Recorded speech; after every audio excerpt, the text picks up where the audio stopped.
There are some proposals that have actually been taken before Parliament by a member of Parliament, and that is Ndindi Nyoro, the MP for Kiharu constituency, who has written to the Speaker of the National Assembly requesting him to recall MPs from their recess to come and address this urgent issue. Yeah. Now it's urgent. It wasn't by the time they were going on recess. Now it's urgent. But the proposals are contained here, and he's going to explain them to us, are, remove that entire VAT on fuel from 8 to 0. That will save Kenyans 15 shillings and 87 cents on petrol, 17.99 on diesel, respectively. Then he also has, ideas on the road maintenance levy fund, which he has been on for a while. Ndindi Nyoro, good morning. Good morning, Eric. Karibu sana. Thank you very much, Mariam, and of course, Ferraris. I'm glad to be here. Yeah. We're glad to have you. Thank you. And we want to start, of course, with Ferraris giving you the day's quote. You know the drill? So tell us what you think of the quote. Today's quote is courtesy of an American writer, publisher, and philosopher from the 19th and early 20th century. His name is Albert Hubbard. The quote is, "The world is moving so fast that the man who says it can't be done is generally interrupted by someone doing it." The world is moving so fast that the man who says it can't be done is generally interrupted by someone doing it. How does that speak to you? I think I'll be inward looking in that. First of all, I want to really thank you for giving me this opportunity. And if you allow me, I get into the quote because I think it rhymes with my introductory remarks. Because I want to go back to Kiharu in terms of that quote, and I agree entirely with that philosopher. Eric, before I speak for Kenyans, I'm also the member of parliament for Kiharu constituency. Yeah. And I'm glad, in line with that quote, that we've been able to do a lot in terms of education, especially with the people of Kiharu. Kiharu constituency is a very large constituency. It's actually among the largest from where I come from.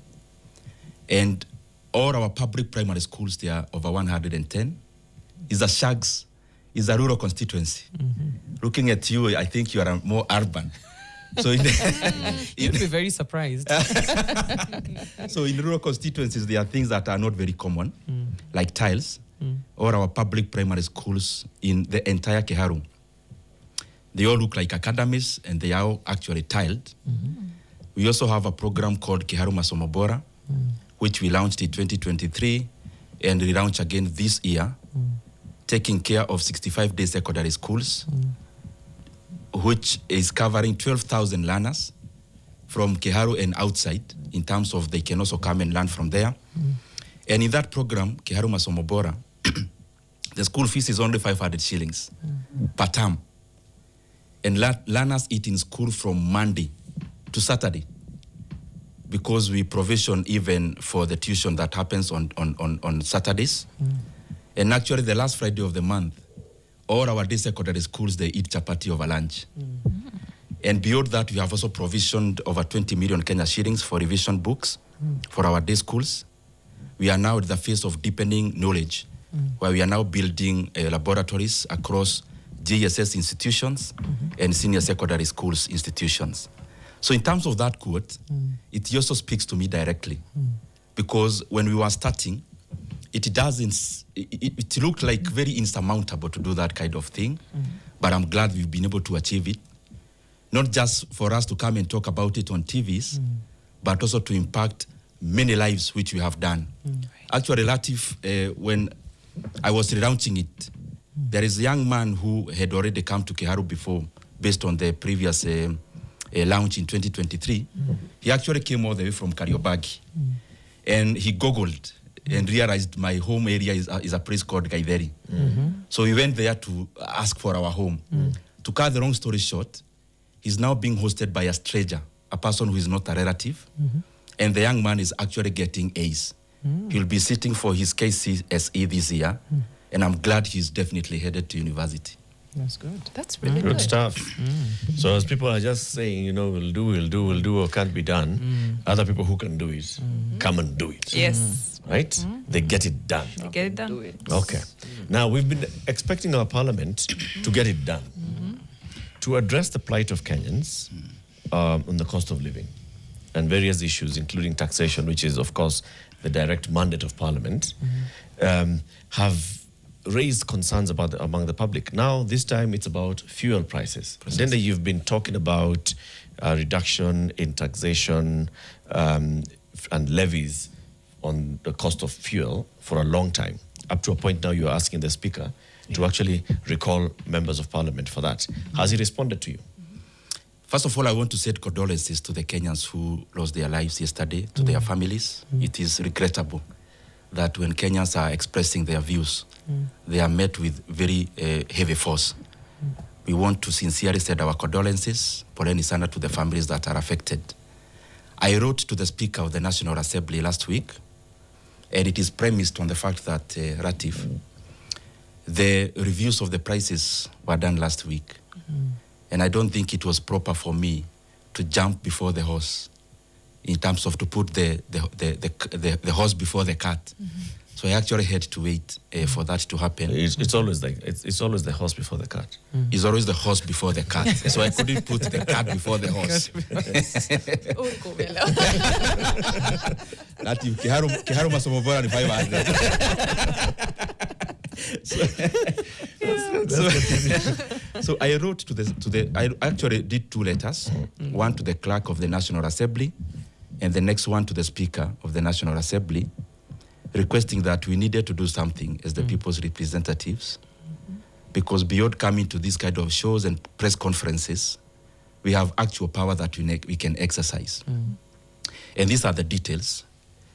The detail for the Speaker's letter was requesting him to recall Parliament from recess. Yeah. And I did that just as any other Kenyan, how they would do it, not necessarily as a member of Parliament, because our standing orders are rigid, but we are in realities that are there. So I had to do it from whatever retro power there is.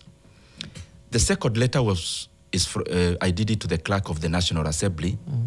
And my request is that he allocates now me the proper staffing, who will assist in terms of drafting of the bills that I'm proposing, in terms of amendments.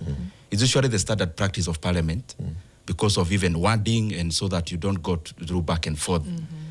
So this one had the actual proposals. One is that currently, I'll not reference yesterday's prices because they're still disputable. So I'll be using the real ones that Kenyans know from the price as of yesterday morning. Yes. So it was around 214 approximately for super, and the other one was around 243 approximately for diesel. I thought there is something we can do to reduce those prices. One proposal actually thought in terms of diesel, because diesel is used across many platforms, not just transportation. I thought it is important we reduce diesel by around 54 shillings. And I actually calculated. And some of these things, I actually take a lot of time to do them, because I don't want just to engage in an arena of just speaking for speaking's sake. So the first proposal was that we need to relook at the margins of the people involved in the oil business. That is importers and also retailers and wholesalers. Their margins come to around 17 shillings. But out of that, around 6 shillings is actually to the importers. When we get time, we'll talk about that, because that is where the issue of G2G is. So my request was that we reduce that by 4 shillings. That doesn't need any parliamentary process. The second thing is that I am proposing that we reduce our VAT further from 8% to 0 in the meantime. That is pushing now all the fuel products to what is called the first schedule, exempting all of them from VAT. That would give us a reprieve of around 15 shillings for super and around 17 shillings for diesel. The third one is that there is a levy which was added by still this government in the year 2024. That is a levy of 7 shillings. Previously, our fuel levy, which is road maintenance levy fund, was around 18 shillings.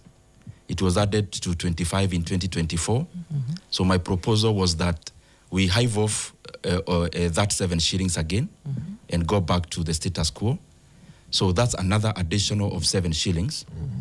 And in terms of that already pushes the price of super petrol to below 190, to around 186 thereabout. But there is still an elephant in the room called diesel. So in terms of diesel, I propose that we also get an additional of 5 billion Kenya shillings from the Fuel Stabilization Fund. Fuel Stabilization Fund is a harabe done by Kenyans through fueling.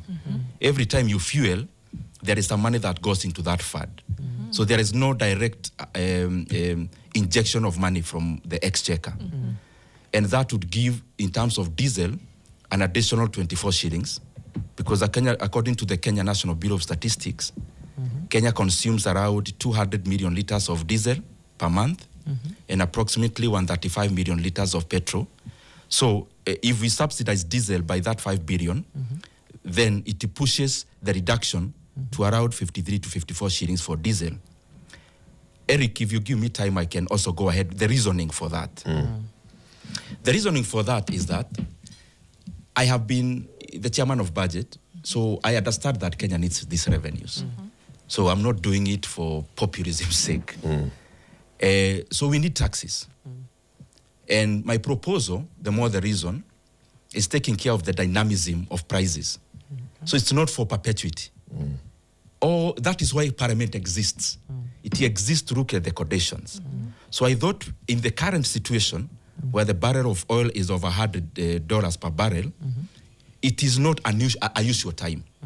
Usual times for the last 3 years has been around $60 per barrel. So my proposal is to take care of the intervening period, so that by the time we cross the bridge, we can look at it.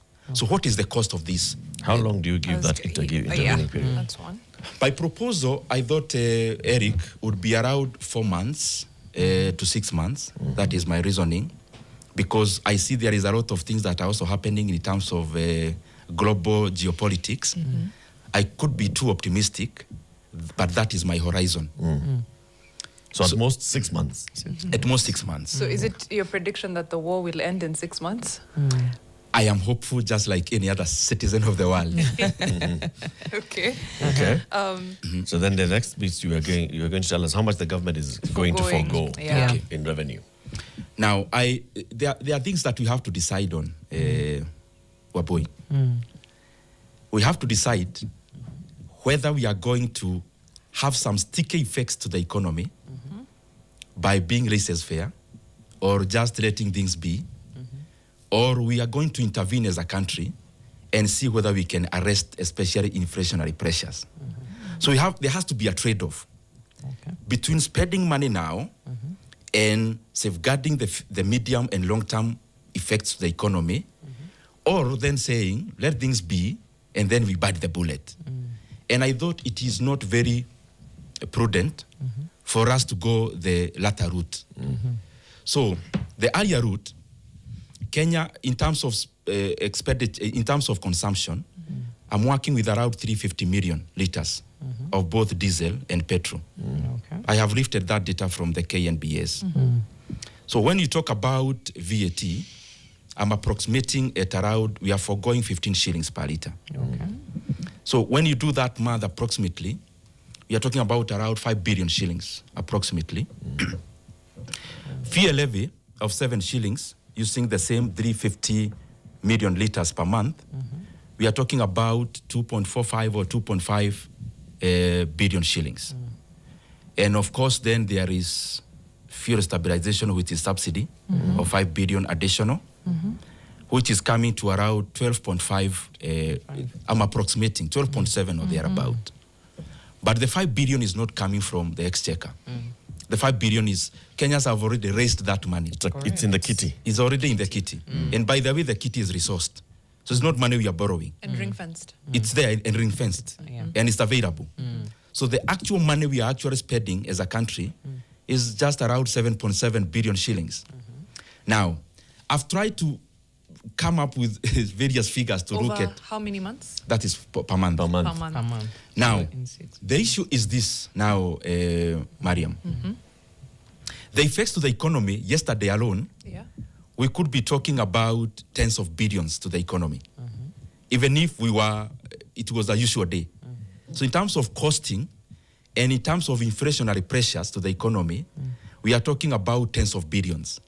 In terms of the month, we are talking about hundreds of billion shillings that will be a loss to the economy. So I'm now caught in between here. Yes, the country may need this revenue, but the revenue comes, number one, out of stability. So we have to take care of the parameters, the stability of parameters to the economy. Correct.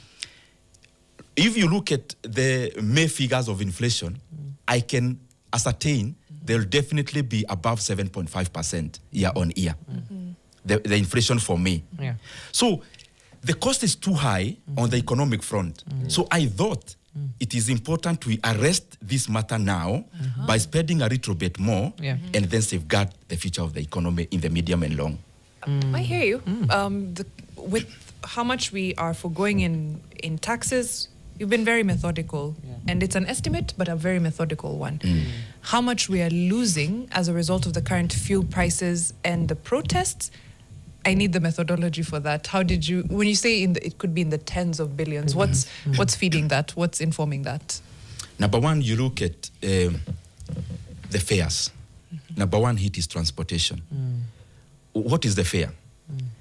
Anything that takes money out of the pocket of a Kenyan is reducing their disposable income and consequently reducing their welfare. So you cost that just through estimates. For now, I'm just an individual trying to do this. Number two, you look at all the things that we consume, which has to go through a production process. We are talking about unga and everything else. We are talking about the cost of energy. I saw yesterday, disappointingly, that EPRA also added kuni into the fire by also being too insensitive to allow Kenya Power to increase energy prices.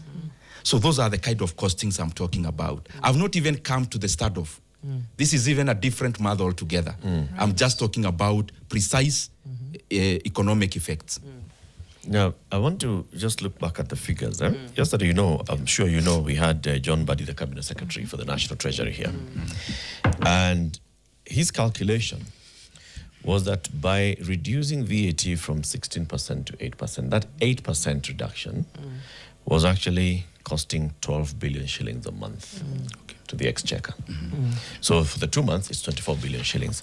So I am seeing your calculation coming to about 5 billion shillings. So I think the 350 is times 2 per month. The 350 million According to liters, him. so 700 million liters. So you are both people who have information, all right? So is this reduction going to be 5 billion or is it going to be 12 billion shillings? Okay, Eric, what I did, which every other Kenyan can do, because when we come here, we are not paragons of knowledge. We are trying to provide solutions. When I do my economic analysis, I always try to use the Kenyan data. And if you look at the recent release of the Kenya National Bureau of Statistics, it is very telling about what we consume as Kenya. And the reason I'm disputing that, Latif, because I also saw his claim and the claim of the former, the deputy president. One of them said fuel prices would be 400, and another one said it would be 311. Eric, so that we also see the foundation of information. Take Super Petrol. The landing cost is around 117 shillings. Yes. And the taxes are around 74 shillings. Yes. And of course the margins, you add up the margins, 17 shillings and something, and plus the other things. So they talk about if the government never intervened. I want us to calculate with you because it's obvious. They said if the government never intervened, the price would have been 311, and another one said 400. Okay. On terms of Super Petrol, how has the government intervened? Just tell me. This particular month, the government has intervened. Ever since Iran came up. Since Iran, the government has intervened by reducing VAT. Okay. On just Super Petrol. On Super Petrol. Yes. And in the first month, by injecting money into the Fuel subsidy. subsidy. Yeah. Let's talk about this Second month. Let's talk about zero this subsidy. Okay, let's talk about this month. What is the intervention? VAT. Just VAT. 15 shillings. Baboy, you can do even for us with your calculator. The lading cost is 117. The only intervention by government is 8% VAT. And VAT, by the way, let me tell you something else, which may be not be very palatable to Kenyans. VAT never applies on lading cost. That's something else that is a moving target. It's applied on the cost after. VAT is applied. There is a formula. Okay. Lading cost plus taxes and levy. Lading cost plus taxes and levies minus VAT. That is what is vatable. Oh. So even levies are vatable. So I would just for consistency, let's first calculate this. Okay. So instead of just bothering you so much with that formula because it's complex, You have let's just the- use the EPRA one. Yes. If you look at this, Mariam, this one, it tells you about the current VAT. It's somewhere here. Levy VAT, there we go. VAT is around 15 shillings. 15 shillings. 15 shillings, 87 cents. That's for 8%. Yes. Yeah. So it would only be another 8%. Are we together up to Yes. there, Miriam? Yeah. Yeah. Mariam, sorry. Yes, yes. So you just Add another 15 the 214 shillings. plus 15. Yeah. So where are they getting 311 and 400? So I am just trying to demystify that it is beholden to them to exaggerate things, of course, and we all understand. But I don't think at this particular time, we actually need that. I think over time we have now come to learn as leaders that we are not leaders because we know more. We are leaders just because Kenyans have given us that privilege. That's true. And when we know that, then you can't play around with Kenyans. Okay. So yes, KNBS and IPRA data is about 470 to 500 cubic meters of petroleum products per month, consumption in this country. So obviously now if we go with your figure, which is about 350, Yeah, it's half. it's even if we increase this by 100, so to get to 450, 5 billion would be about 6 billion About shillings 6p. saving, not the 12, right? So add that into the reduction in the levy, the road maintenance levy, 7 shillings. 7 shillings. So it comes to about 7 shillings, 9 shillings, even if we go far, right? Okay. So 9 shillings is the reduction. 9 billion rather is the reduction per month, is what the government is foregoing in terms of income. What impact would that have? That's a question to answer, but let's first take a break because you're continuing that. This is the proposal, this is the pain point for government, but this is how we balance it out. Ndindi Nyoro, the MP for Kiharu constituency, is our guest for this hour. He's proposed to Parliament. He's proposed to the Speaker to recall Parliament so that he can propose to Parliament to reduce VAT, completely remove VAT on fuel products, and also reduce the road maintenance levy. And exporters' margins. And exporters' margins from the calculated fuel formula. We'll be back shortly on that. I'll see you. Several questions are coming in for you, Ndindi. Question to my KU classmate. This is from the Kikombe. You criticize the fuel prices today, but many fuel taxes were introduced and maintained by Parliament. I smell politics in play and not solutions. Donge. Donge. Yeah. Stephen, consider, why was Ndindi Nyoro quiet when he was chairman of the budget committee? Amani table manners.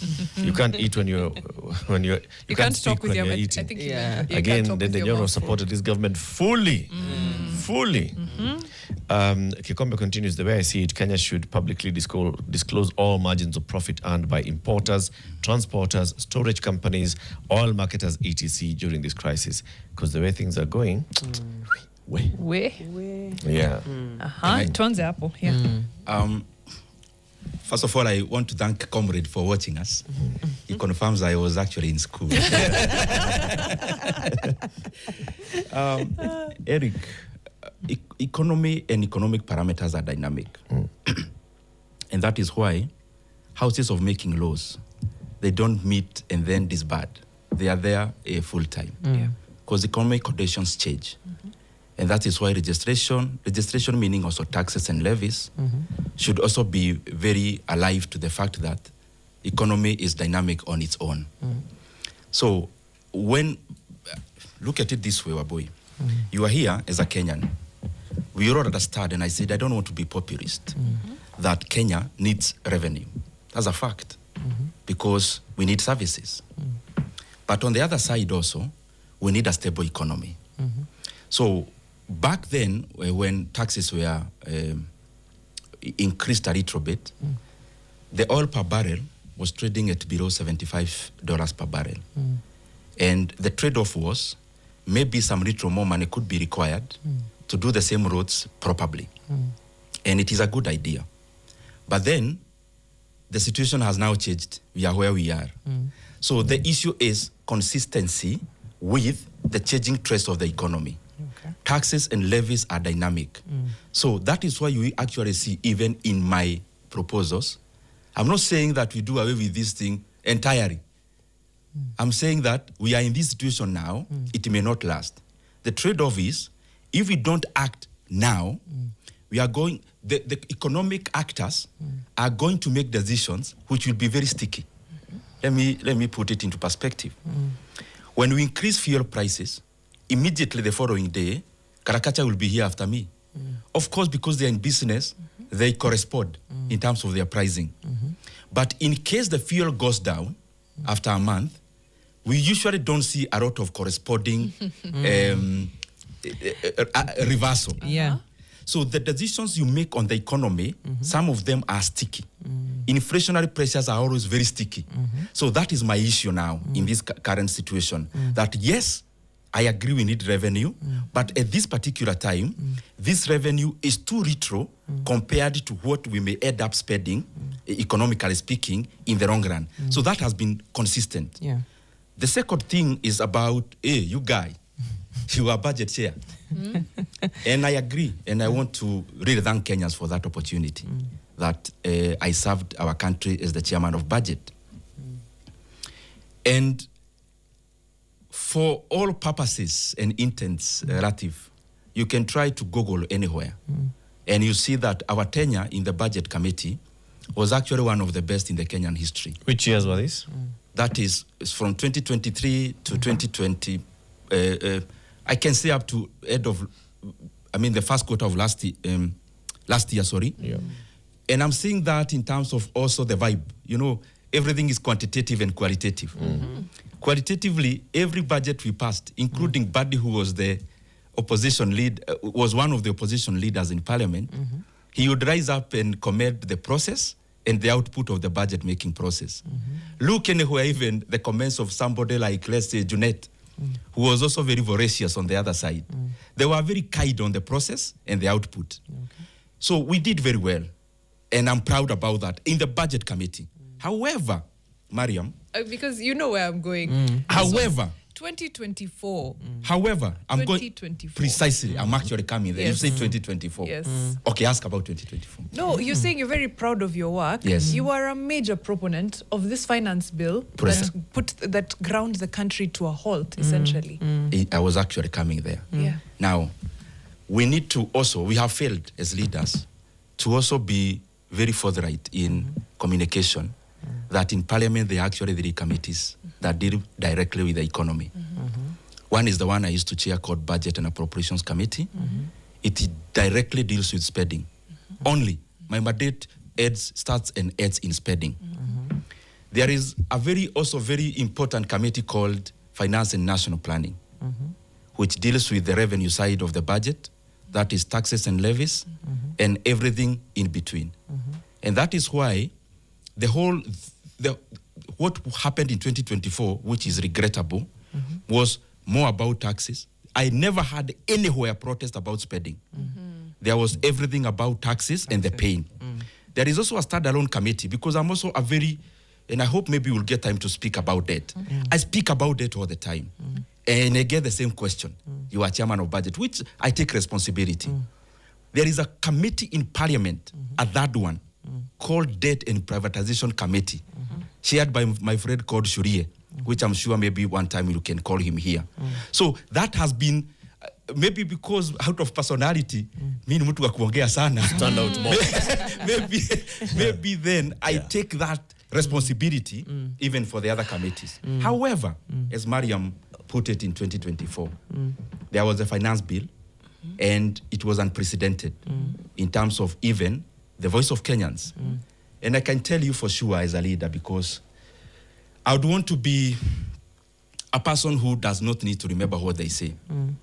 If there is a reset I got as a leader, it's actually in the year 2024. A reset in my thinking. And it is unfortunate that all of us as leadership failed. Failed, number one, to know that we are representatives of the people. And the collective intelligence of the Kenyan people should always supersede what we want to achieve. On that one, we failed. And I cannot even purport or want to even give reasons on why we did that.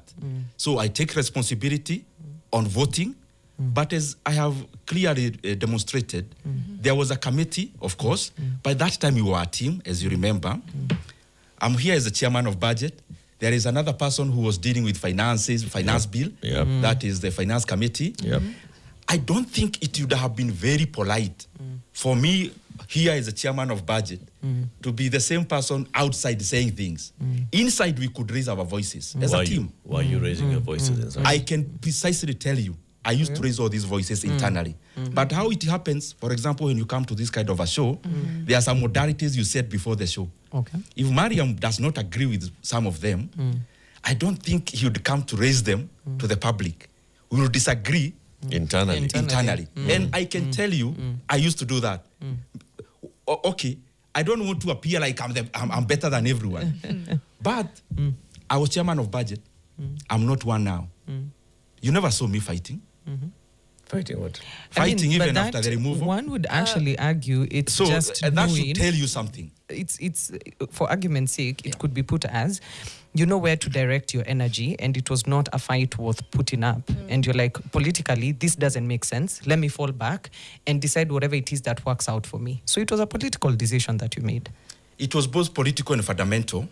Also, the separation between, the spending and the taxes, one feeds directly into the other. So if you justify spending, you are by de facto justifying newer taxes.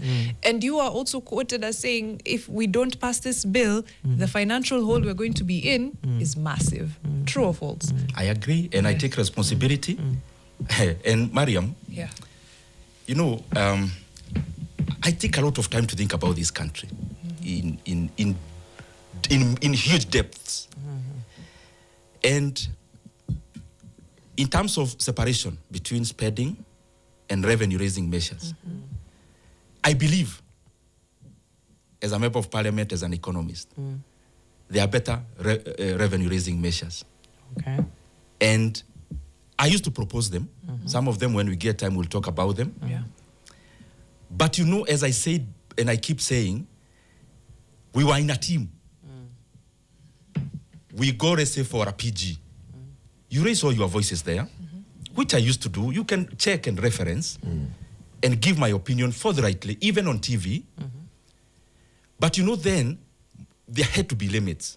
Now, currently, I am a free bird. I mean, I am not obliged by the decision of any team. I can come here, speak my mind. And I think that is the decency of politics. That when you belong somewhere, then belong. But I also have now the opportunity to raise these voices. However, also Latif, because it's good to appreciate. Sometimes you can't have your cake and eat it. Part of the reason why I have been very effective as a member of parliament since last year is actually premised on the fact that I was chairman of budget. The experience I got, I will not be here talking about these figures were it not for that period. So sometimes you have to swallow some of the bitter pills. Yes, it is an experience that you have to keep reminded about every time, but I believe I am a better representative of the Kenyan people out of that experience. And I want to highlight a few things. There are 3 things I've been talking about all the time, and especially from last year. One thing is called securitization. It's now biting us. It is now here as a reality. When I started talking about it, it sounded like a jargon. Securitization of fuel levy. People could ask, what is this about? It is now here on the table because the fuel prices are knocking at our doors that we did the right decision as an economy. The second thing I've kept on raising is the issue of privatization, of the sale, not privatization. The sale of the 15% stake in Safaricom. And I talked about it vehemently, and especially because of the undervaluation of the nature. I was never opposed on selling. My opposition was on how did you arrive at this buyer? Maybe you could have fetched, we could have gotten more. And I gave parameters. Market, Yes, I gave parameters of PE ratios comparing a Tissarat and all the other companies, etc. Now I am here on this issue of fuel. Now, if I would never served the chairman of budget, I can for sure admit it would have been very difficult for me to have the kind of interest I have in the macros of the economy. So that's something I have to bite as a bitter pill, but I'm also glad that it is also yielding fruits for our country. Ndindi, because I can hear you coming out but not coming out clearly. Just tell the country today, do you regret some of the decisions that you made as chair or as leader of the budget committee? As the chair of the budget committee, there is actually honestly no decision I regret so far. Do you regret some of the decisions that were made collectively when you were in the leadership of the House committees? When I was? When you were in the leadership of the House. Let's Do you distinguish regret this. some of the decisions that were made when you were a leader of the House? Remember, I've never been a leader in the House. A chair of a budget is a leader. It's not. Okay, let's When you were say chair of the when you budget. were you were a leader of a House committee. You see, Eric, and I'm going back, and I don't want to belabor that. Let me point because it's- reword this because I think let me reword this. Yes. Do you regret some of the decisions that were made before Q1 2025? In terms of the budget making process, I am actually very proud of what we did in terms of, number one, there are specific things that I did which I'm very proud of. I remember after... Do you regret any? I'm coming there actually. I'm just building up the base. I remember when there was the protests and we met as the people who were dealing with budget issues in parliament with the high officers in Kenya. And I was very, very, I felt obligated to stand in the gap of, that time there was a big issue of JSS interns to be confirmed. And when we met, almost everyone was opposed to them being confirmed because they said, oh, these people are in the streets. And I said precisely the point. They were in the streets because they need jobs. And I'm glad that at least on that issue, I was able to push through. The issue of regret, Latif, I started by saying this in terms of 2024, that it was a reset for me as a leader. The bigger responsibility that I take and regret, and the learning and the lesson, is that when you are elected as a leader, the highest office or as an MP, never ever think that your considered opinion is more important than the collective intelligence of the people. We were not able to read the mood of Kenya. We were not able to read that Kenyans never wanted anything about that process. And it is regrettable that it reached the kind of heights it had to reach. It is totally regrettable that we had that kind of outcome that happened. That is very unfortunate. And I believe all of us as a country, and especially me as a leader and all of us as leadership, I hope we learned our lesson. Are we reading the mood right now? Because this has a lot more to do than fuel. Cost of living is quite high. So we might deal with the fuel issue, remove VAT, deal with the levies, but have we really addressed the issues of Kenyans? Because if you read the mood yesterday, transport was paralyzed, but there's something that is underneath that is very reminiscent of 2024. Are we reading the room right? Let me these are my opinions, Ferraris. One, if I were in the shoes of the head of state, and I'm trying to answer what the question on specifics, I would not have traveled to Azerbaijan. I mean, sometimes when you are in power, you may take a lot for granted. And I think the government is taking a lot for granted. it is wrong timing for that tour to Azerbaijan. We have much more pressing issues in the country. Secondly, in the position of government, what I would have done is actually to address the nation maybe around 7th of the month. Because when you are at that position, you are not like me or any other Kenyan. You have information, you can estimate the landing cost, you can estimate what will be announced on the 14th.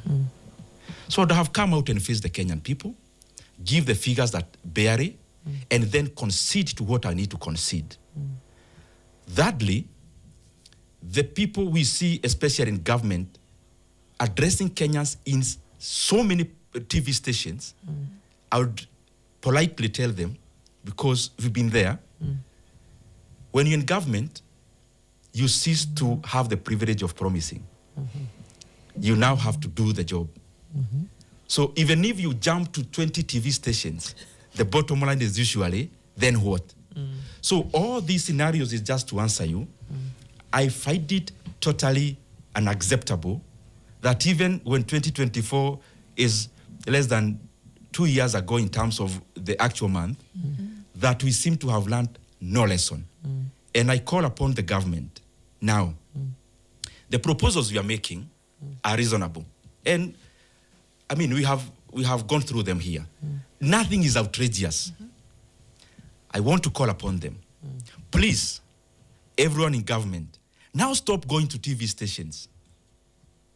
Come only to the TV stations to announce actual reductions in prices. Because after all is said and done, you cannot continue to promise when you're in government. Kenyans will not take that. And then, lastly, the kind of communication we are seeing is more of chest thumping than informing Kenyans. And especially, citing what I talked about before, we have the deputy president in one area talking about the price would be 400. We have a minister talking about 300. Another one saying it would have been 311. If he was here, I would have given him a calculator politely and tell him, because Kenyans who are watching are very intelligent. Can you show them how you arrived to this? So that even as you look for a solution, Ferraris, we take Kenyans together. I mean, we work with Kenyans. Like what I'm doing here is just proposing. I know maybe everyone would want a reduction of 100 bob, but I've come with a reasonable proposal that yes, this is our ideal situation, but could we first of all have our stop at this point because this is a low-lying fruit.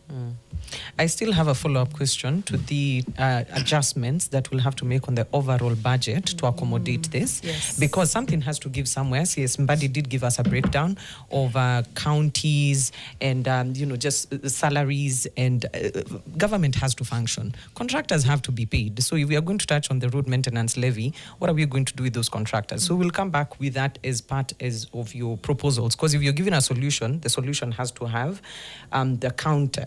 Yes. All right.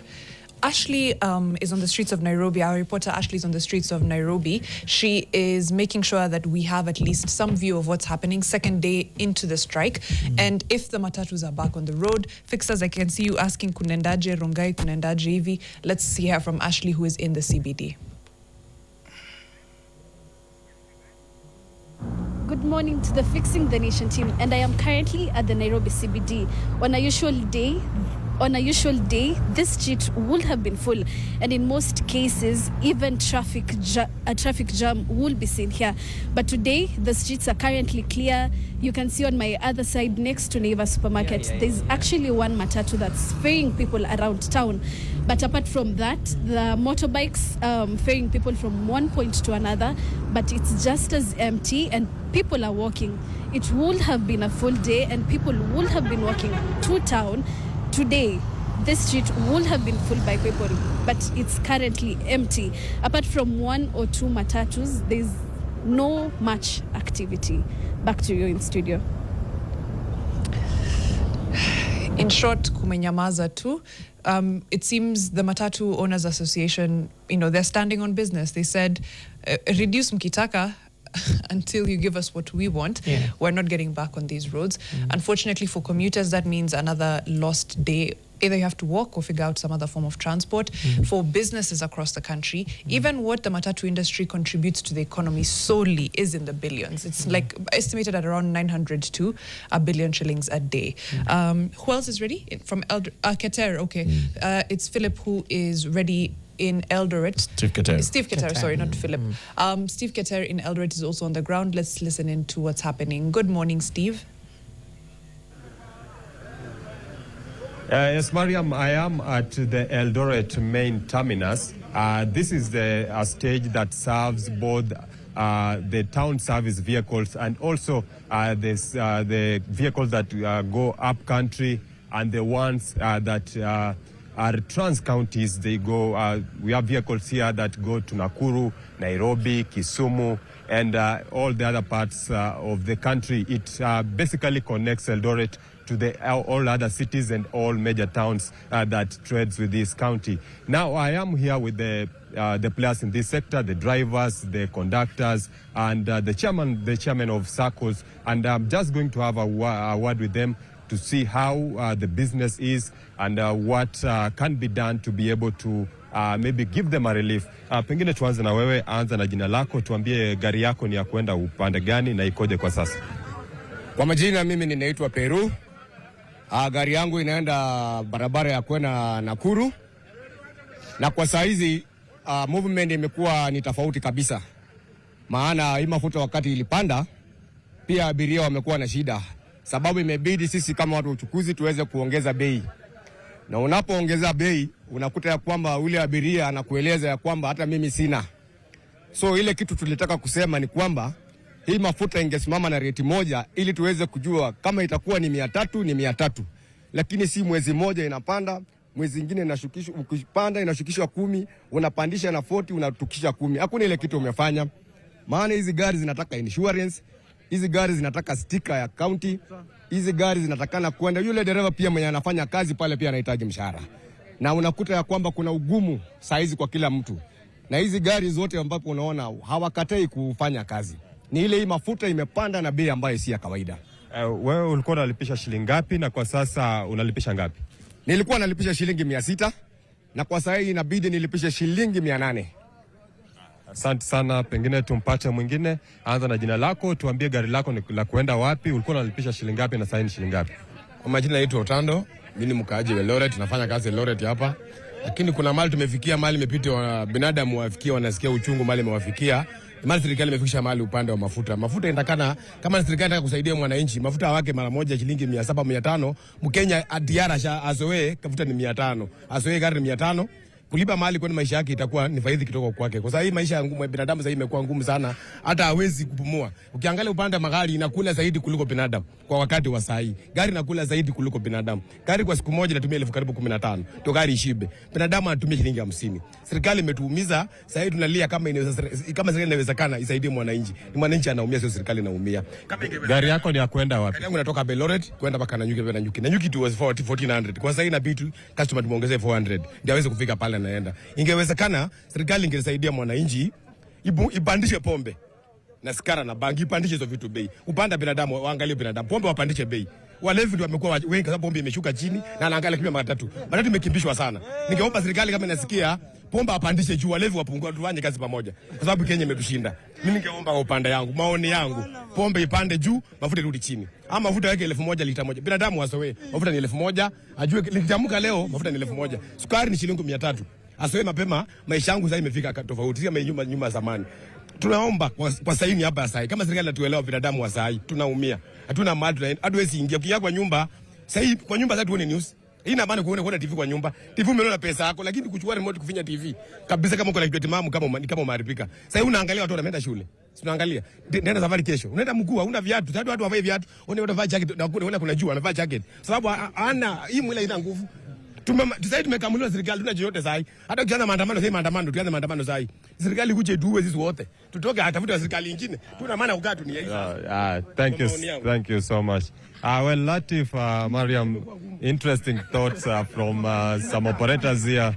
They're suggesting that maybe you add, the government should consider adding tax on alcohol and other things, but they should leave fuel alone. But we'll keep going around to see how different stages are operating, and maybe to get views from other operators and Kenyans on how this rise of fuel prices has affected their common lives. Now back to you in studio.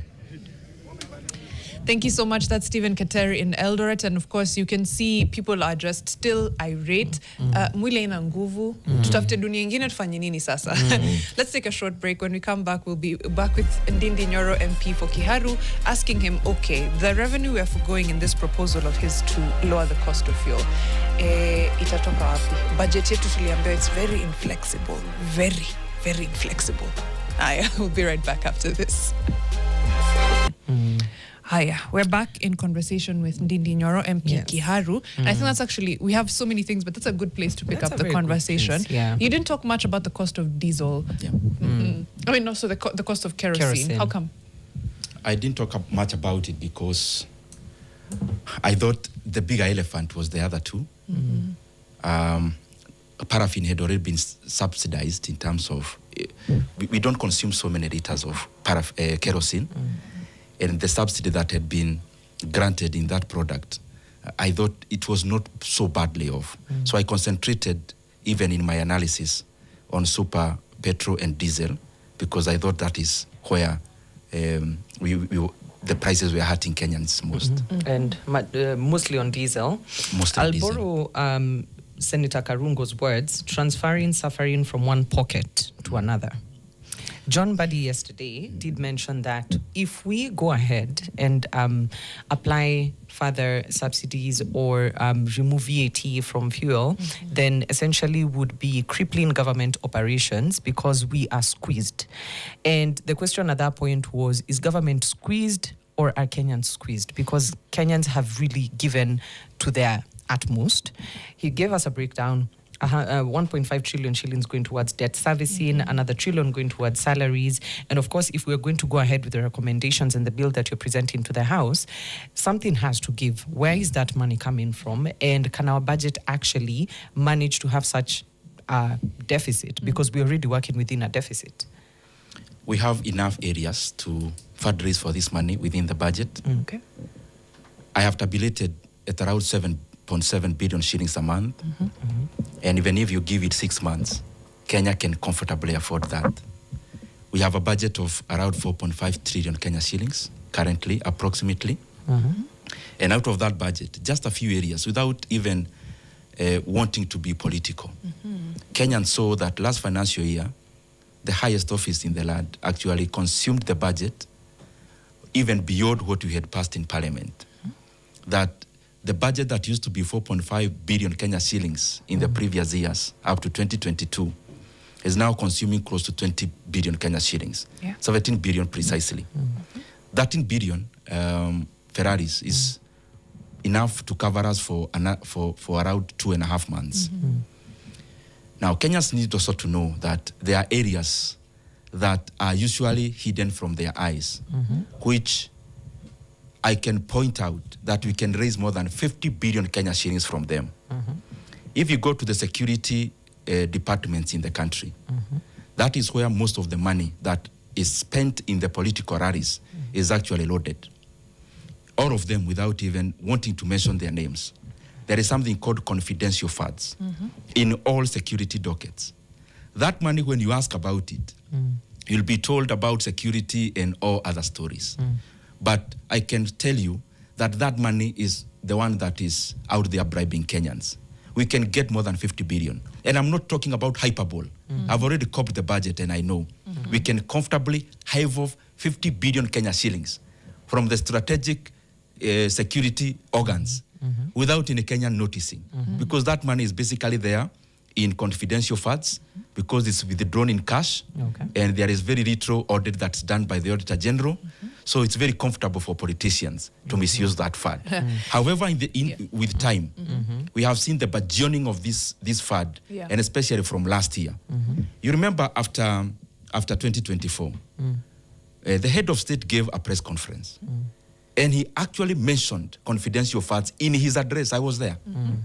And he said that going forward, Kenya would no longer tolerate having confidential funds. Okay. And even by the last budget that I left, there was actually no confidential fund out of that directive. But now check out of the supplementary budget that was made thereafter. So, just put a pin Check on also that. the current budget that we are talking about. This confidential fund, when we say we have empowerment projects, quote unquote, is this the money that is being used for that? You did mention political rallies. What offices are actually have access to this fund, and what offices are using this fund? The confidential funds are in the highest two offices. That's one. There is OP. Allow me not to mention the other two. Because I also don't want to be sensational, but they know for sure. Because I came here because if a solution is found for our country, I would go home happy. Yeah. They know themselves. They can get that money from there. And I'm just avoiding to mention the other two because they are very respected in Kenya, but it is also wrong to misuse them out of the respect Kenyans have for them. So it's all about security dockets. Yes. And the reasoning is simple. Yes. When you put in money in a security docket and you ask as a Kenyan, you'll be given a security jargon. Of course. About something, you have not seen any terrorist attack for the last blah, blah, blah. Yeah. This is the money we are spending. Yes. But just go home knowing that money is a political kitty. I like that you've said that so boldly, but I do see the problem herein, which is exactly what you've said. Because it's a confidential budget line and that we can't account for unless you sit on the National Security Council or, up there. It also means, let me put it like this, there's two ways it could go. If we take 50 billion from the confidential funds, it's either one, that indeed it was doing this work of, security, intelligence gathering, and we put ourselves in a tough situation now security-wise. That's maybe a possibility. The other one is because someone wants to propagate that narrative, they start creating problems now to make it look like, indeed, without this confidential budget, now see where we are. Very see bright. where we are. That's a very intelligent argument. That's actually what happens. I actually saw on Nation the other day you had carried that story. I think it was on Business Daily. And when I looked at it with my experience, I could see the scheme. You just look through your newspapers, you'll find somewhere you carried about security organs having gotten a very high increment in budget. That was last week, on the business. Then ask yourself, is there new hirings? Are there new equipments? Then the answer lies there. We can comfortably get money even to last these proposals for the next 1 year without a Kenyan even noticing there is a problem. Earlier on, you did mention that you have certain proposals around revenue-raising measures because, again, the solutions lie within government. Every time we see Treasury come out and say we have a deficit, we have so much debt or salaries, there's nothing we can do about it, and the most we can do is tax Kenyans extra, but we've not really exhausted our options in terms of where we can raise revenue. Let's go through that. Yeah. But before that, were you done with other areas where... There are many, but those two will be more than enough. Okay. Yes, I can guarantee you. Okay. Now, let's cop through what is the country spending money on before we come even to the revenue-raising measures. Correct. So that we try to see what can we do differently and better. Approximately when we talk about 4 to 4.5 trillion Kenya shillings, there is another catastrophe Kenya will be facing in the next few weeks or in the next few months. And that is a catastrophe of the national debt. And the national debt is one of the most existential threats that we actually face as an economy. Yeah. When I hear talks about stabilizing the economy, I get worried because one step in remedying any situation is first admitting where you are. Yeah. The bigger problem in this country is, number one, that the expenditure is not aligned to what we or where we want our country to go, and especially expenditure when it comes to rejuvenation of the economy. But let me first of all, so that I'm sequential, let me talk about debt first, if you allow me. Then we'll come to revenue. Currently, our debt in the country is around 13 trillion Kenya shillings. Correct. And I'll go very slowly there. Unaudited. Some of these figures, I don't want to talk very quickly. 13 trillion Kenya shillings. But how has that been? Because it's important we give the genesis. Yes. In the year 2002, our debt was around 600 billion Kenya shillings. The collections then as the country was 200 billion Kenya shillings. And the reason you asked me about revenue, I'm mastering in terms of also debt. Correct. Because they go hand in hand together. Now, President Kibaki took over in 2003. Our revenues grew to around 900 billion to 1 trillion Kenya shillings. And our debt grew to around 1.7 to 1.8 trillion Kenya shillings. So the net debt that President Kibaki borrowed, net debt, is around 1.2 trillion Kenya shillings for the 10 years. Yeah. Then we got now the era of President Uhuru Kenyatta of course, President Uhuru Kenyatta with the current president who was deputy president. It was actually a coalition of sort. Yes. They even divided ministries. And the current president, who was the then deputy president, was very pushy. He even got the finance docket, which is in charge of debt and the economy. It was actually his. So the debt of the country moved from 1.7 trillion to 1.8 trillion. In 2022, when we took over, that time we were there, it was 8.7 trillion Kenya shillings. And our revenues were just around 1.8 to 2 trillion Kenya shillings. So I want you to see that during President Kibaki's time, revenue grew fivefold, by 400 to 500%. Correct. But the debt also grew maybe by 200 or thereabout percent. On these other 10 years, then we see the debt has grown to by 7 trillion Kenya shillings additional in 10 years. Right. And the revenue grew by less than 100% in the 10 years. Now, this is where we are now. This is where I want you to capture the figures so that we are able to distinguish between the talk we hear, stabilization of the economy and all these other things. Let's make this decision as Kenyans, whether we have actually done it. And where we take responsibility, we take responsibility. Because the issue is, where do we go from here? Now, our debt now has moved from 8.7 trillion shillings to 13 in under 4 years. In under 4 years. Our revenue has barely grown from that around 2 trillion to the current. Maybe 20, maximum 30% increment in that period. Now, Ferraris, our country is currently borrowing around 4 billion shillings every single day. Correct. Including today, we'll have borrowed 4 billion shillings. This is a startling thing. This is discounting what is called refinancing. I have already removed any money we borrow to pay the other borrowing. I've already discounted that. This is just fresh borrowing. This is fresh. This is what is called net borrowing. You see the way you can have a loan at a SACCO, and then a bank, and then a Shylock. Yes. You realize this one for the Shylock is the most urgent. Is the most urgent. So I've not included the money you borrow the bank to pay Shylock, because that is net zero. I've only included additional new debt. It is 4 billion shillings every single day. Now, according to our PFM Act, sometimes I confuse PFM and PMF. Public Finance Management. PFM Act. Yes. According to PFM, any borrowing in the country should be for development only. Development, correct. So we ask ourselves, are we doing the right thing? Now, last month, the revenue that we collected as a country, 91% of that money went into debt service. So we have to admit that we have a huge monster here called national debt. But are we doing anything to make it lesser? Just before we move forward, in best practice, Yeah. what percentage should be used in repaying debt? Like what is the space we need to be playing around? Because now we've gone to 91%, which we are barely keeping anything in our coffers. Best practice. Let's use Kenya first. Kenya history first. I was about to even say, before I even defer to the economist, if I do a household budget and I have 100 bob and 91 It's 91 is going into the debt service.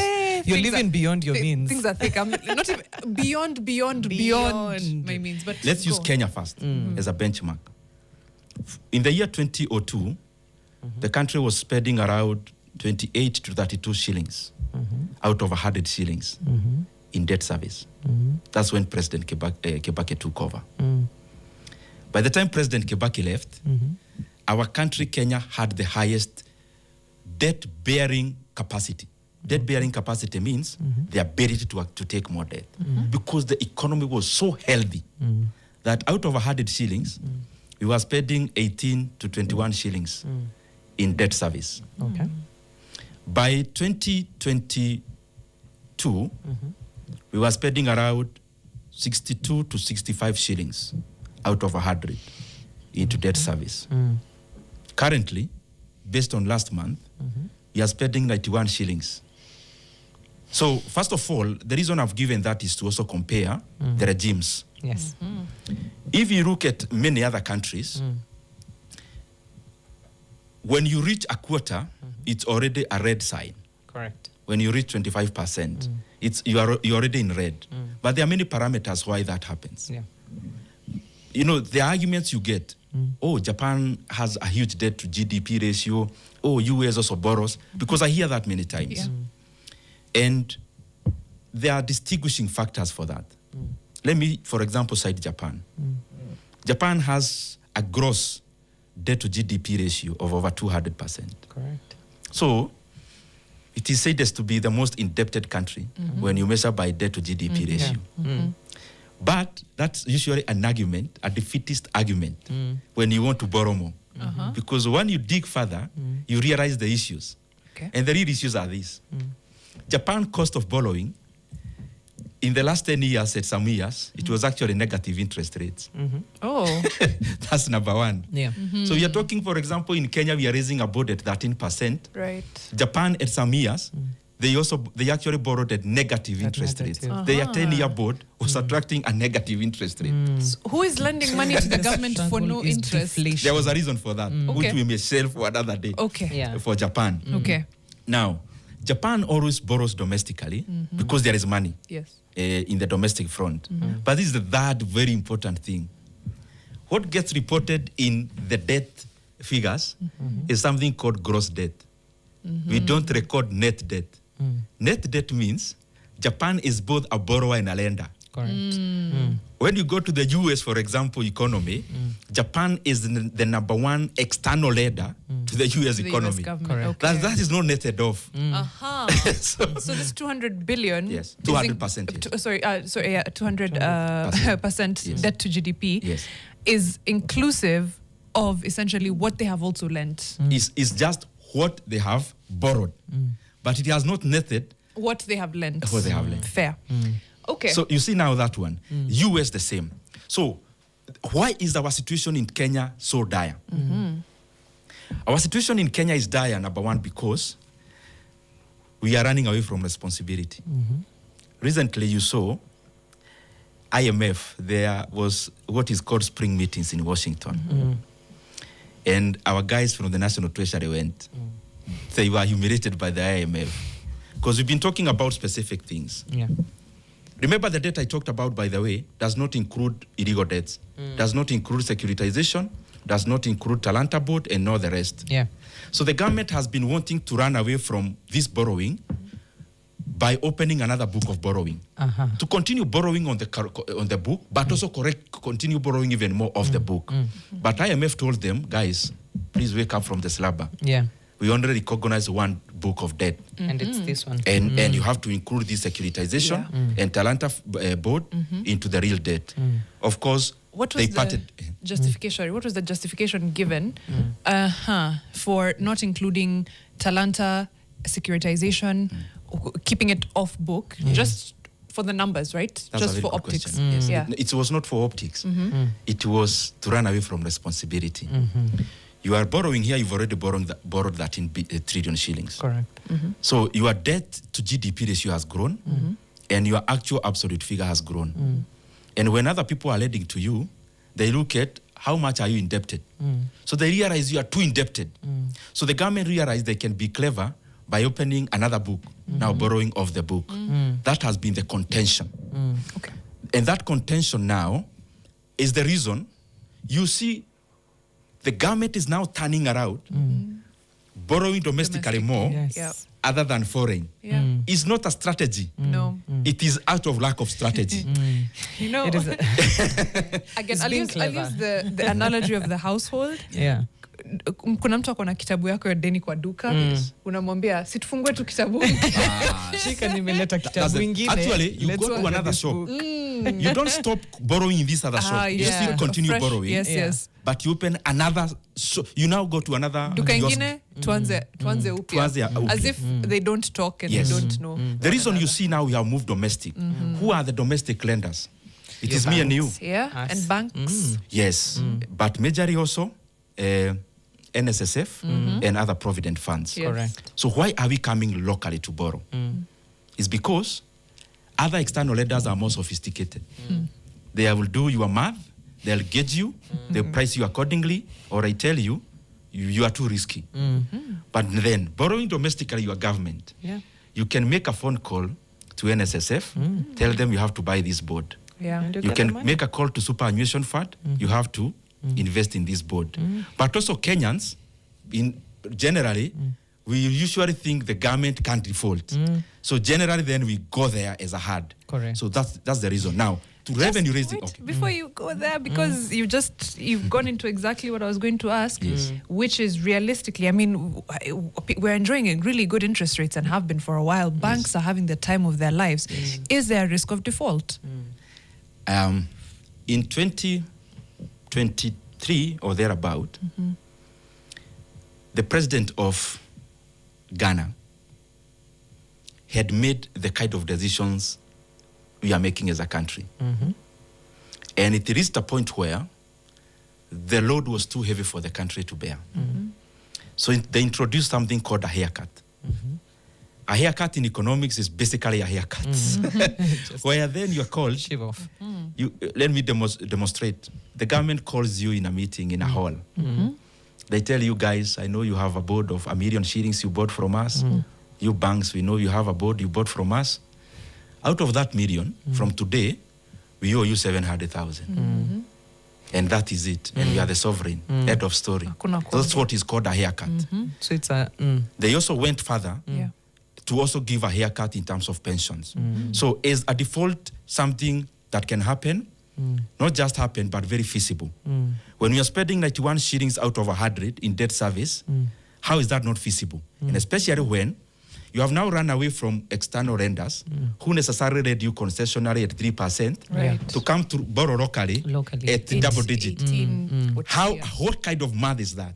But you are coming here because there is very little accountability, and people can't ask you questions, and you can direct NSSF, and that will put us in a very dangerous cliff. You can muscle your way, I think is what I'm hearing. We need to take a break and we'll come back to this conversation because there is the trickle-down effect to common mwananchi. We really need to paint that picture very clearly so that Kenyans can fully understand what this debt And also means to revenue them. raising measures. And also It the was the revenue question, raising actually. Yes, measures. As we come back to that, this is Fixing the Nation, one conversation at a time. It is now 30 minutes past 8 o'clock.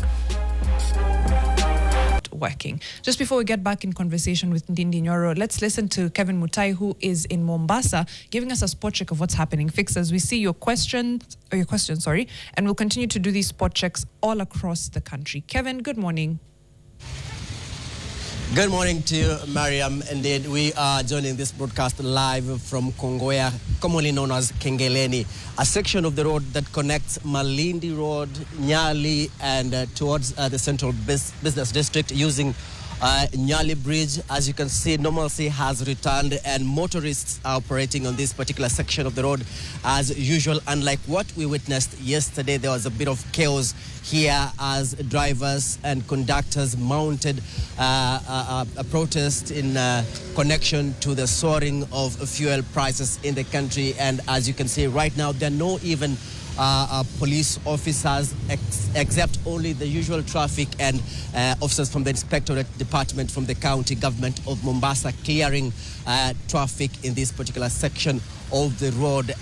We've also had reports from other regions, especially in Taita Taveta, that is in Voi, where I've just spoken to someone there and they're telling us that there's a bit of go slow and people have actually opted to stay away from their normal duties because there are no matatus operating. Yesterday, as I said, no public service transport vehicles were allowed to pass through this particular section of the road. And we're not only talking about matatus here, we're also talking about tuk-tuks and motorbikes, as the protesters who had arrived here, they forced some of those who were attempting to cross over to the city, the island city of Mombasa. They were forced to disembark and go back home, or rather seek alternative routes to go to whatever places they were going to. As you can see, this is Kongowea matatu terminals, and you can see there's plenty of matatus, and that signals the return of matatu operations in this particular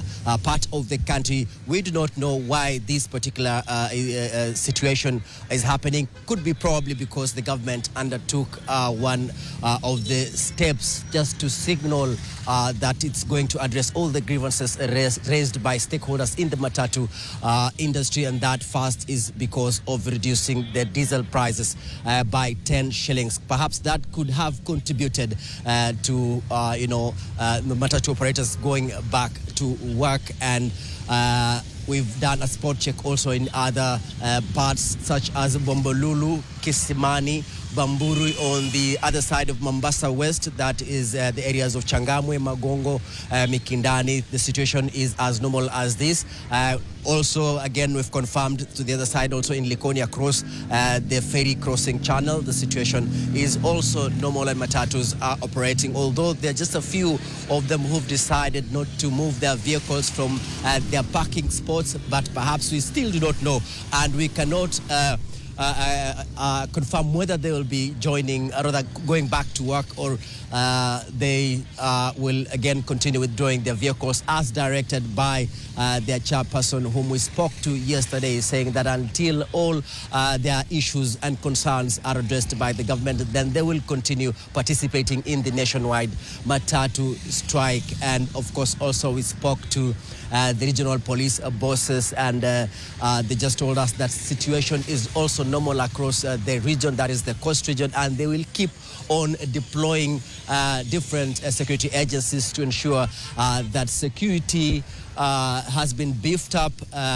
as they also monitor the progress of the protests that perhaps may be in readiness, if at all they are yet to come back to the roads again to protest. Because yesterday the situation was normal in the early morning of Monday, but later erupted into protest by from around 10 all the way to... Tafadhali tusaidie. Naomba uniambie Wycliffe, ulikuwa unaenda wapi, unasafiri kwenda wapi, mafuta ikakukatikia? Alafu hapo awali umekuwa ukitumia petroli ya pesa ngapi kwa siku? Asante sana. Nilikuwa natumia petroli, okay, tunaenda per trip. Trip nilikuwa natumia 200 per trip. Saa hizi imebidi natumia 300 per trip. Sasa hiyo 300 ni almost 100% increase yenye inatumiza sana. Sasa unapata hata ukiongezea customer bay anakasirika. Watu wapandi, si unaona matuktuk zimesimama hapa mingi. Gari yangu ndio ile imepark pale, mafuta imeisha. Naenda kutafuta mafuta. Sasa naomba tu tafadhali Mheshimiwa Rais, angalia wananchi wa Kenya. Tafadhali Opiyo Wandayi, angalia wananchi wa Kenya. Tafadhali Mbadi, tengeneza pesa, weka kwa serikali tupate mafuta bei ya chini, kwa sababu maisha imekuwa ngumu. Kila kitu imepanda. Kila kitu imepanda. Ukiangalia hapa, ukiuliza watu wengi hapa, hata huyu ndugu yangu wa bodaboda ukimwongeleza pale, kila kitu imepanda. So, tunaomba tu tafadhali weka mafuta iwe chini. Uhuru Kenyatta leta subsidization. Tunaomba serikali, parliamentaries, tafadhali nyinyi tunawategemea. Endeni mtengeneze sheria, mtusaidie. Hii kazi ya kutembea na chupa, sisi ni wazazi, inatupea aibu. Tuweke mafuta bei ya chini. Wacha kuweka shilingi ya tumereduce 5 10. Weka mafuta bei ya chini tusaidike, maana tunaumia. Hebu nikuulize tena Wycliffe, umesema ulikuwa unasafirisha watu wako wateja kutoka hapa town hadi wapi? Nilikuwa naenda sehemu inaitwa Nyamasaria, lakini mafuta imekata. Ndio maana unaona nakimbia kwa petroli ili nijaze niende nayo. Wasafiri wengine wameshatoka kwa gari yangu, watu wanasema na achelewesha. Sasa hiyo ni hasara kwangu, kwa sababu nimepanga huko town na nimetoa commission, na hiyo commission imeenda, wale pia wameenda. Sasa naenda kutafuta wateja wengine, na sasa mpaka nirudi nitaenda mpaka town. Sasa nitafanya aje? na mafuta imeisha. Nimeona watu wengine kutoka at least 29 counties wamekuwa kwa strike tangu jana, na ninaona nyinyi hapa Kisumu mnaendelea tu na kazi kama kawaida. Mbona? Yes, okay. Tulikuwa tunataka kwenda maandamano pia, lakini tukaona hasara yenye tumepata hizo miaka za zamani zote. Tumekuwa tunaenda hasara. Ndio maana tuliamua tufanye tu kazi polepole hapa Kisumu, tuwe na amani, tusiwe na vurugu. Maana tunaona hata ukiangalia nje ndio kuna maandamano, lakini kuna uharibifu pia. Na hiyo uharibifu ndio tukua tunataka. Maana Kisumu maandamano imeharibu vitu mingi. Lakini saa hizi tuliamua tuwe na amani, kwa sababu hata tupigane tufanye nini, mtetezi wetu baba yuko, yeye ndiye angeweza kututetea. Lakini sasa tumeamua tuwe na amani. Asante sana Wycliffe. There you have it, Mariam and Wamboi. We will be bringing you more as it unfolds during our subsequent bulletins. Back to you for now. Thank you very much. Thank you so much, Judith Cherono. Wananchi kwa ground are, just sharing their sentiments, and it's really sad to see Kenyans having to walk to go get fuel in jerry cans, which is illegal, by the way. But, when push comes to shove, people have to survive and people have to get things going. And we'll be keeping tabs on what's happening across the country with all our other reporters. But we have to get back to our conversation with MP Kiharu, that is Ndindi Nyoro. So many of our fixers online, they have so many questions. I think we might have to have Ndindi come back, part 2 to this conversation. And we're just quickly looking at the revenue raising measures, and also just because we still have like a few minutes to the top of the hour, looking at matters. There's KPLT. Yes. But what's Tanzania? Revenue raising. Yes. Alafu, because Kenya Power have also increased the price of a kilowatt of energy by 4 shillings. 4 shillings, yes. And we are sitting with one of, if not the single largest shareholders. Bono Taki revenue. But let's start with revenue raising, and then we'll talk about your personal revenues. Okay. You asked initially about revenue raising measures, but I went into spending first, and especially debt. Yeah. Because those things go hand in hand. And I was trying to demonstrate how both have evolved from 2002, just to show one clear thing, that to grow the economy, to grow revenue, you can't grow it outside of growing the economy. Those things go hand in hand. Revenue comes from the economy. When the economy grows, you grow revenue. You may do all the other things around tax administration, but money comes from somewhere. You milk, if when you're doing milk from a cow, there is the limit at which one cow can give you. So some of the things that we must do as a country is to broaden our economy. Broadening our economy, including increasing the complexity of our economy. Increasing complexity means, if you look at the economy of Kenya the way it has been over the years, it is still the same agrarian-based. When we talk about manufacturing, we are talking about only increasing value to our agricultural produce. But how all the other economies have grown is going beyond that and increasing the products that you do as a country. Okay. When you increase the products that you do as a country, you increase productivity per person. Because remember, our economy has been domiciled around agriculture. Very low productivity per worker. I mean, our mothers, our uncles in the village doing farming, and especially subsistence, have very low productivity per worker. So commensurate, because it's the same citizens who pay taxes, then the same shows into the figures. So that's one. The second thing, there are some specific issues that I have been thinking about to grow specific sectors. For example, there are many I have done simulations, but I'll use finance first. Look at our finance sector. It has been booming. It has been doing very well. I look at the financial statements of our banks. Equity is now the largest bank in Kenya in terms of profitability. Half of their revenue is coming from outside Kenya. Meaning, they are bringing back around 35 billion back into our economy. If we have that kind of giants across all other sectors, we have like 3 banks who become giants. They go out there to hunt money. Hunting money, basically, you are making money from other economies to build our roads. Just the same way you put an advert on Facebook, you are building a road in the US from here in Kenya. So if we do that in several sectors, we'll be able to broaden our base beyond the consumers who are based in Kenya, but also looking outwards into other regions and economies. Manufacturing cannot be gainsaid. There is no manufacturing sector in Kenya anymore.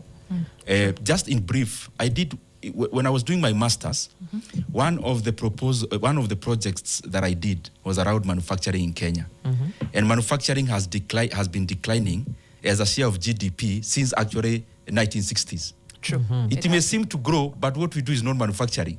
Yeah. Our number one manufacturer in Kenya, you'll be told, is like edible oils. But edible oils are the highest imports in Kenya. Meaning what we do is just the final edge of the value chain, which is just packaging and branding. So if you look at manufacturing holistically, we are looking about deepening productivity. We are looking about reducing underemployment. Because in Kenya, many people actually who have jobs that does not match their skills. Many Kenyans are overqualified for the jobs they occupy.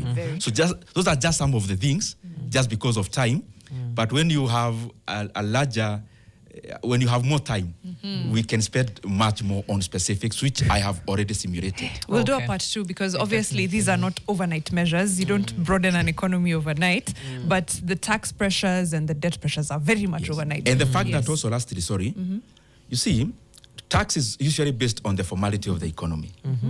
The economy of the US is over 80% formal. Right. The economy of China is now becoming larger in terms of formality.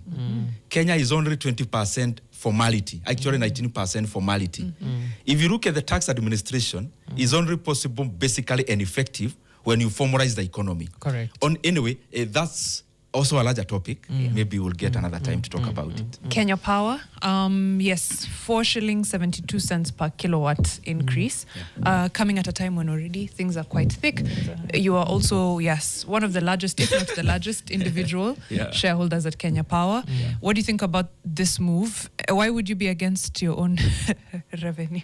Let me start on this, Mariam. Start from the latter part, because I see it most times. Also, Kenyans making fun. Kenya Power has over 35,000 shareholders. I have some shares there.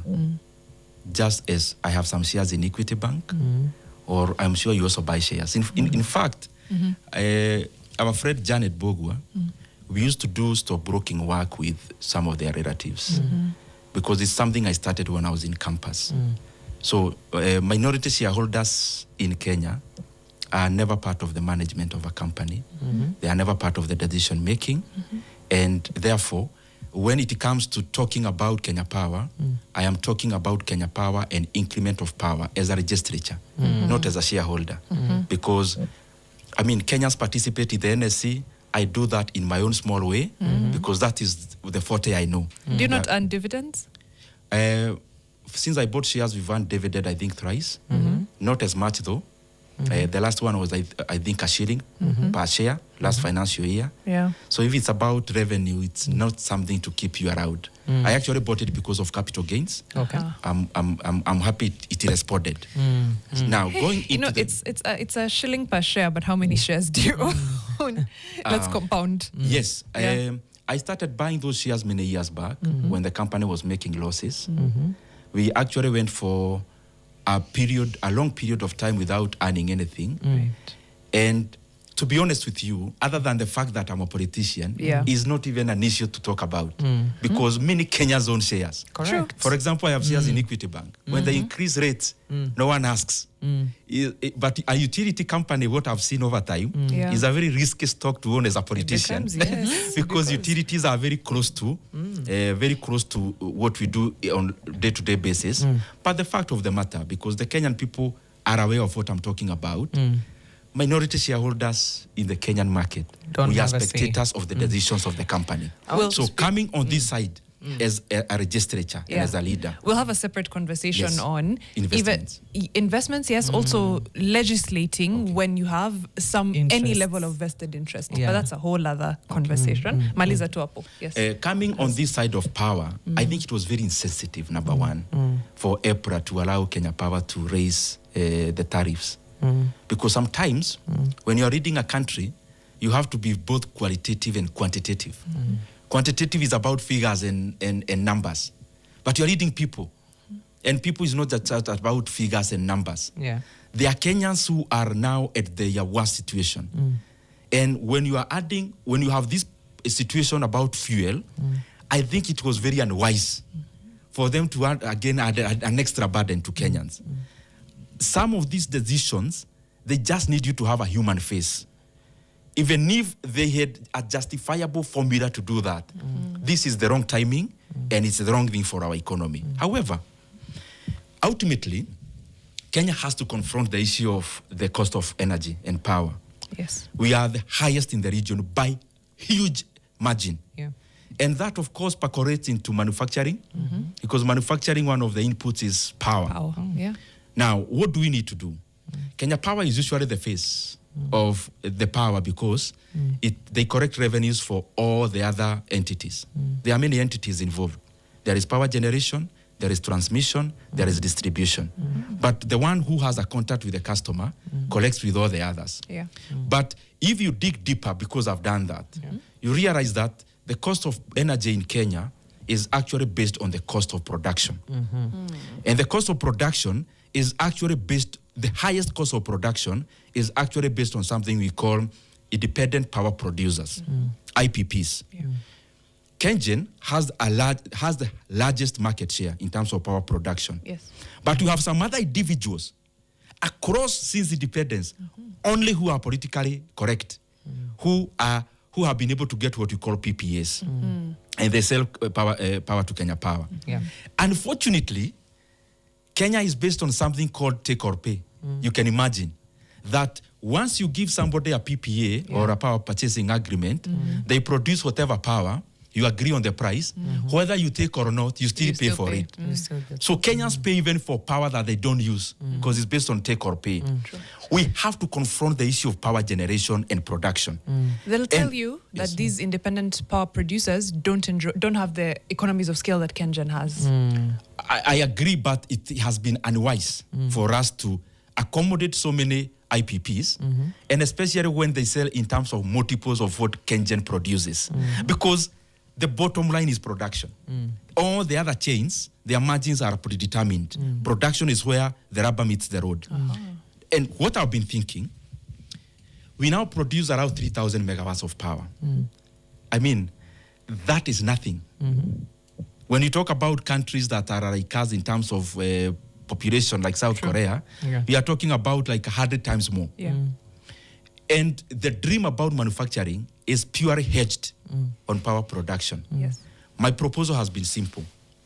KenGen has a market capitalization of around 60 billion shillings, but they have assets of 500 billion shillings. KenGen produces around 1,800 to 2,000 megawatts of power. If you do a simulation of the same companies, for example, in Nigeria, I'll use a company called Geregu Power and another one called Transcorp Power. They produce half of what KenGen produces, but their worth is more than 200 billion shillings in the Nigerian stock market. So what do we need to do? We must leverage on these 500 billion assets of KenGen. We get people who are good in power production so that we leverage on that balance sheet. If KenGen is able to produce double what they are producing, we basically bring down the cost of power because currently they are the cheapest in terms of power production. That's one of the areas. Sorry, today we are just giving a brief because of time. It's okay. We have to wrap it up there. But thank you so much. We've spent 2 hours. I think we'll have to do a part 2 with you on debt. Mambo ni mengi. But thank you for spending the time and for, of course, going step by step. The biggest question will always be, Ndindi, when did the change of heart happen? When? But you know what? You've explained and we've gotten through a lot of issues. We'll come back to do a part 2, especially on debt. Asante sana. Thank you very mumuch for the chance. Hashtag is Fixing the Nation NTV. When we come back, we'll be talking to border operators and their chair on where we are with this strike. And of course, we'll try and figure out what's happening qua ground. We'll go back to Mombasa. We'll go back to Eldoret. We'll just do spot checks around the country if it really is back to business as usual.